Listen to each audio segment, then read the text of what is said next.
بسم اللہ الرحمن الرحیم۔ حضرت ابراہیم بن ادم رضی اللہ عنہ شروع میں بلخ کے سلطان اور عظیم المرتبت حکمران تھے۔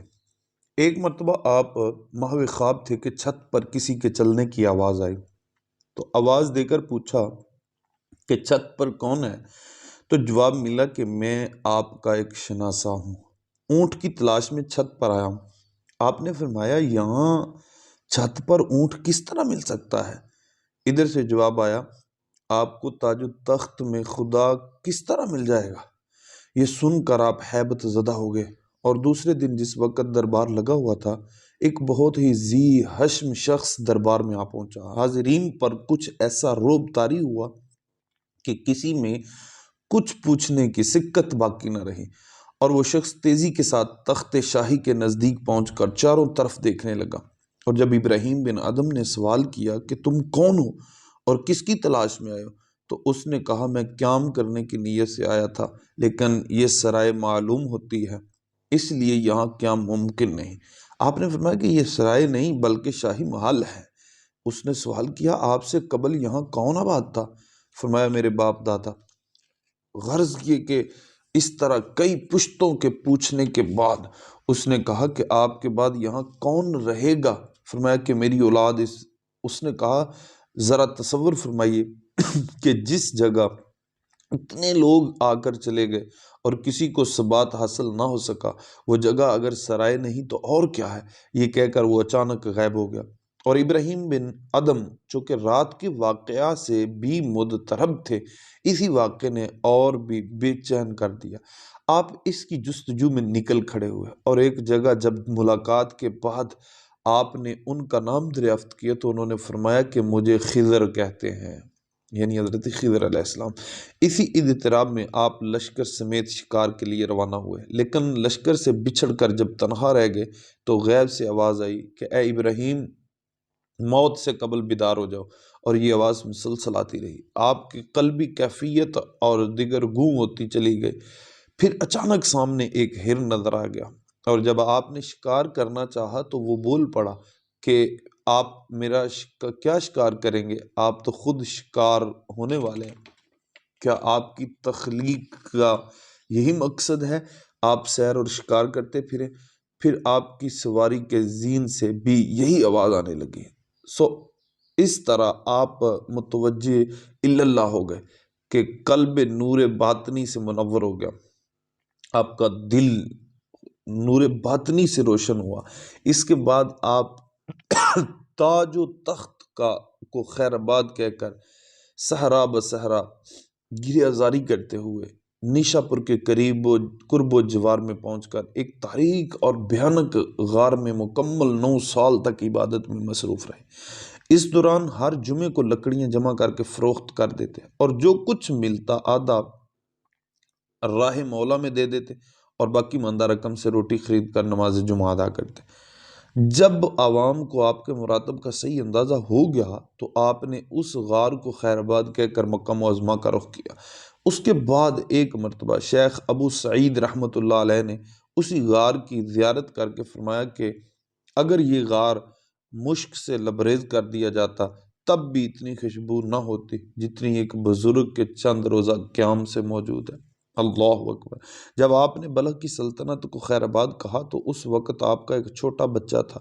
اس نے جوانی میں پوچھا کہ میرے والد کہاں ہیں؟ تو والدہ نے پورا قصہ بیان کرنے کے بعد بتایا کہ وہ اس وقت مکہ معظمہ میں مقیم ہے۔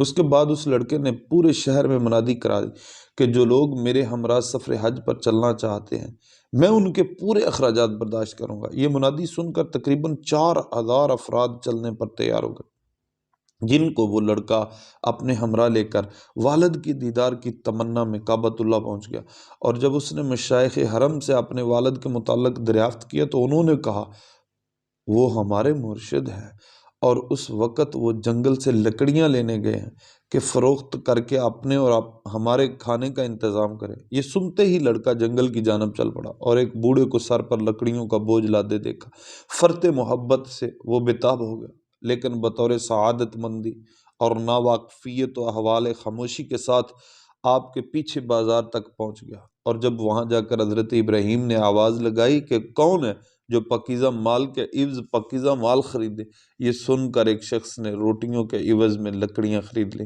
جن کو اپنے اپنے ارادت مندوں کے سامنے رکھ دیا اور خود نماز میں مشغول ہو گئے۔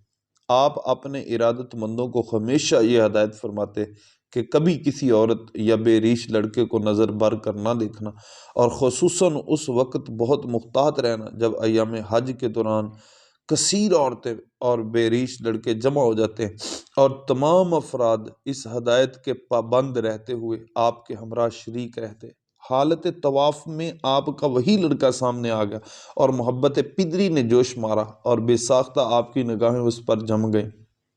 فراغت طواف کے بعد آپ کے ارادت مندوں نے عرض کیا کہ اللہ آپ کے اوپر رحم فرمائے، آپ نے جس بات سے ہمیں باز رہنے کی ہدایت کی تھی اس میں آپ خود ہی ملوث ہو گئے، کیا آپ اس کی وجہ بیان کر سکتے ہیں؟ آپ نے فرمایا کہ یہ بات تو تمہارے علم میں ہی ہے کہ جب میں نے بلخ کو چھوڑا تو اس وقت میرا چھوٹا سا بیٹا تھا، اور مجھے یقین ہے کہ وہی بچہ ہے۔ پھر اگلے دن آپ کا ایک مرید جب بلخ کے قافلے کی تلاش کرتا ہوا وہاں پہنچا تو دیکھا کہ وہی لڑکا حریر اور دباج کے خیمے میں ایک کرسی پر بیٹھا تلاوت قرآن کر رہا ہے، اور جب اس نے آپ کے مرید سے آمد کا مقصد دریافت کیا تو مرید نے سوال کیا کہ آپ کس کے صاحبزادے ہیں؟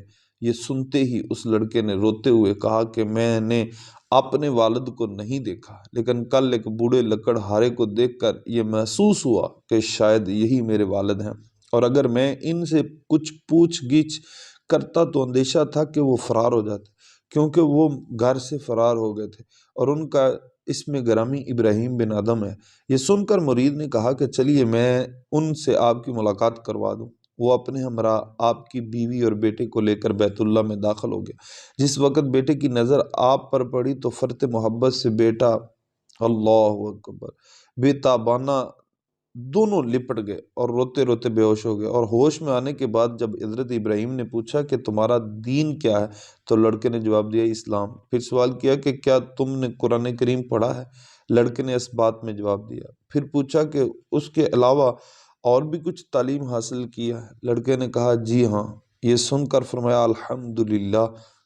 اس کے بعد جب آپ جانے کے لیے اٹھے تو بیوی اور بچے نے اصرار کر کے آپ کو روک لیا، جس کے بعد آپ نے آسمان کی طرف چہرہ اٹھا کر کہا کہ یا الہی اغثنی۔ یہ کہتے ہی آپ کے صاحبزادے زمین پر گر پڑے اور فوت ہو گئے، اور جب ارادت مندوں نے سبب دریافت کیا تو فرمایا کہ جب میں بچے سے ہم آغوش ہوا تو اللہ اکبر ہم آغوش ہوا تو وہ فوراً جذبات اور فرط محبت سے بےتاب ہو گیا، اور اسی وقت یہ ندا آئی کہ ہم سے دوستی کا دعویٰ اور دوسروں سے محبت رکھتا ہے۔ یہ ندا سن کر میں نے عرض کیا کہ ہم دونوں میں سے کسی ایک کو لے لے، چنانچہ لڑکے کے حق میں دعا قبول ہو گئی۔ آپ اکثر یہ فرمایا کرتے کہ 15 برس کی مکمل اذیتوں کے بعد مجھے یہ ندا سنائی دی کہ عیش و راحت کو ترک کر اس کی بندگی اور احکام کی تعمیل کر کے مستعد ہو۔ ایک مرتبہ لوگوں نے سوال کیا کہ آپ نے سلطنت کو کیوں خیر آباد کہا؟ فرمایا کہ ایک دن آئینہ لیے ہوئے میں تخت شاہی پر متمکن تھا تو اس وقت مجھے خیال آیا کہ نہ تو میرے پاس طویل سفر کے لیے زیادہ راہ ہے اور نہ کوئی حجت و دلیل، جبکہ میری آخری منزل قبر ہے اور حاکم بھی عادل و منصف ہے۔ پس یہ خیال آتے ہی میرا دل بوجھ سا گیا اور مجھے سلطنت سے نفرت ہو گئی۔ پھر فرمایا کہ جس کو 3 حالتوں میں دل جمی حاصل نہ ہو تو سمجھ کہ اس کے اوپر باب رحمت بند ہو چکا ہے۔ اول تلاوت کلام مجید کے وقت، دوم حالات نماز میں، اور سوم ذکر و فکر اور شغل عبادت کے وقت، اور عارف کی شناخت یہی ہے کہ وہ ہر شے میں حصول عبرت کے لیے غور و فکر کرتے ہوئے خود کو حمد و ثنا میں مشغول رکھے اور اطاعت الہی میں زیادہ سے زیادہ وقت جو ہے وہ گزارے۔ اللہ اکبر۔ یہ تھے حضرت ابراہیم بن ادم۔ پرہیزگاری میں حضرت ابراہیم بن ادم کی بہت بڑی منزلت تھی۔ انہوں نے فرمایا روزی پاک رکھو، اگر تم دن کو نہ روزہ رکھو اور رات کو قیام بھی نہ کر سکو تو اس میں اتنا نقصان نہیں جتنا نقصان ناپاک روزی کھانے میں ہے۔ حضرت ابراہیم بن ادم اکثر دعا مانگا کرتے تھے، خدایا مجھے اپنی نافرمانی کی ذلت سے نکال کر اپنی تابعداری کی عزت کی طرف منتقل کر۔